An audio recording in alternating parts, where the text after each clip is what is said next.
Welcome to The Explainer. Today, we're rolling up our sleeves and diving into a real masterclass on professional stock valuation. We're going to put on our equity analyst hats and use Ameris Bancorp, ticker symbol ABCB, as our real-world case study. We're looking strictly at the financial data and the core metrics to figure out what this bank is actually worth, completely stripping away all the daily market noise. Here's a quick look at our roadmap for today. First, we've got the Ameris Challenge. Then we'll tackle absolute valuation, followed by relative valuation. After that, we look at asset valuation, and we'll wrap it all up by synthesizing the intrinsic value. Let's get to it. All right, Section 1, the Ameris Challenge. So right now, Ameris Bancorp is trading at exactly $85.56 a share. That gives the whole company a market cap of roughly $5.84 billion. But as analysts, we always remember that price is just what you pay. Value is what you actually get. So our central challenge today is to figure this out. At $85 a share, is Ameris a hidden bargain? Is it priced to perfection? Or is it a value trap just waiting to catch unsuspecting investors? Let's dig in. Okay, moving right into Section 2, absolute valuation. So with absolute valuation, we completely ignore market sentiment. We don't care what other stocks are doing, we're just looking purely at the cold, hard cash this specific business can generate. And the cornerstone here is the discounted cash flow, or DCF model. The logic is actually beautifully simple, even if the math can get a bit heavy. First, we project the free cash flow the firm is going to generate. Second, since $1 tomorrow is worth less than $1 today, we apply a discount rate to bring those future cash flows back to their present value.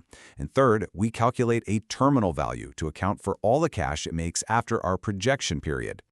Let's break down the key inputs we pulled.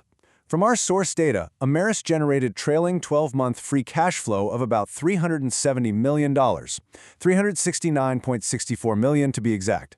Now, our source documents didn't give us a specific weighted average cost of capital, so we have to use standard professional defaults to bridge that gap. We're assuming a discount rate of 8 to 10%, which is a pretty standard required rate of return for the market. And for terminal growth, we're assuming a perpetual rate of 2 to 3%, basically keeping pace with long-term macroeconomic GDP growth. But hold on a second. We have to be incredibly cautious with these projections. Why? Because the source data throws up a massive warning sign. Over the last 3 years, Ameris' free cash flow compound annual growth rate actually dropped by over 29%. When you see negative historical growth in cash flow like that, well, you can't just blindly project a sunny future. You absolutely must apply a highly conservative discount rate to protect your downside. Yet, even with that really conservative approach, the source data calculates a fair value price based purely on free cash flow of, get this, $143.14 per share. Compared to our current trading price of $85.56, that absolute valuation implies a massive 40% margin of safety. On a purely cash-generative basis, this model is screaming that the stock is significantly undervalued. Now, another way to look at absolute value for a bank is the dividend discount model, where we only look at the cash paid directly to shareholders. If we look at the timeline, Ameris has a 5-year historical dividend growth rate of 5.92%, which actually accelerated to a 3-year rate of 10.05%. But over the trailing 12 months, dividend growth has completely flatlined at 0%. As an analyst, dealing with this past growth that suddenly hits a brick wall means any model we build has to assume very modest near-term growth. And that actively caps that massive absolute value upside we just saw in the free cash flow model.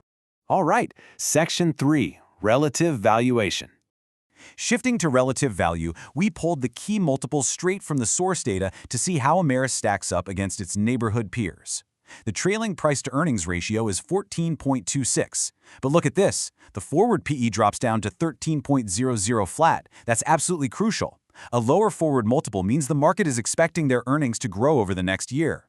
We're also seeing a price-to-sales ratio of 3.51 and an enterprise value to sales of 3.59.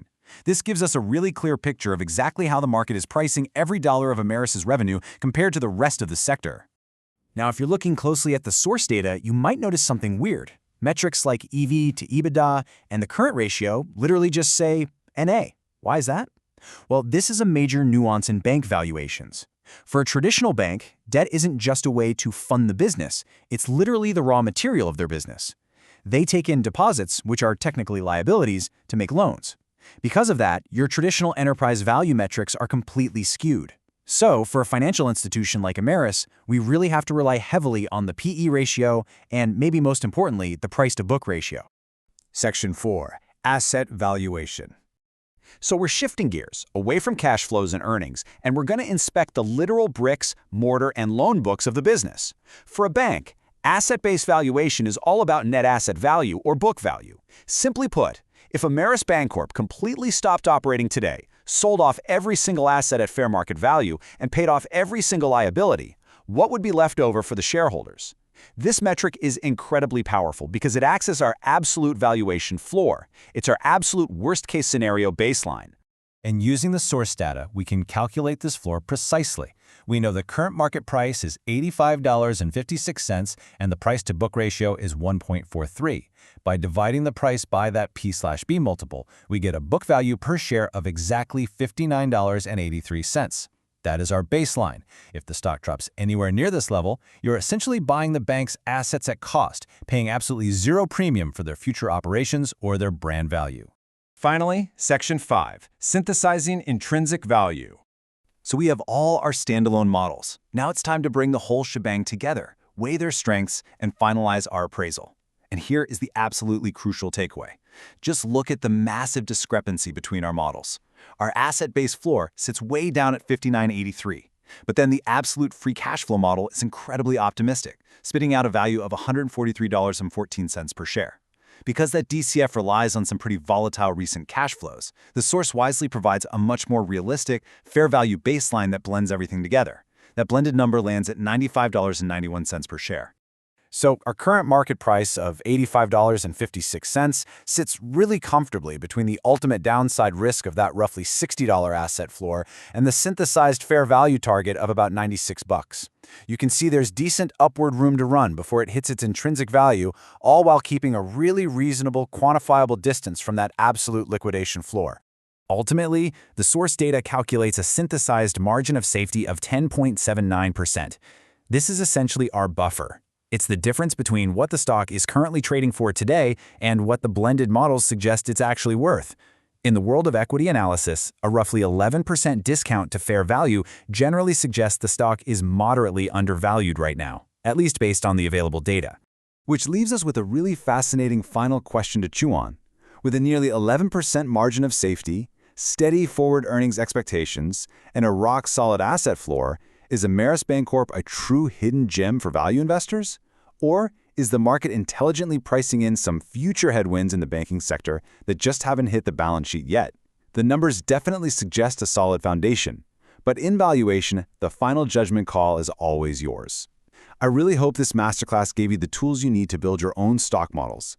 Thanks for joining me on this explainer, and I'll catch you next time.